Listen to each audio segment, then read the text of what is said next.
भाई ले कर दिया सारे को गंदा। ऐसे भी चलते हैं भाई ट्रैक्टर, इसको बोलते हैं असली ऑफ रोडिंग। ये देख सकते हो आप कीचड़ में किस तरीके से खेतों में चल रहा है, जैसे स्मूथ चल रहा है।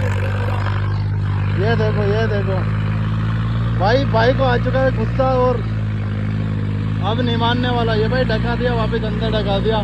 हट जा भाई, हट जा। बहुत शानदार अमर भाई, एक नंबर। ये हालत कर दी इसने एक ही राउंड में ट्रैक्टर की। और ये है कुछ इस तरीके का भरा हुआ तालाब इधर। देख लो भाई फिर से।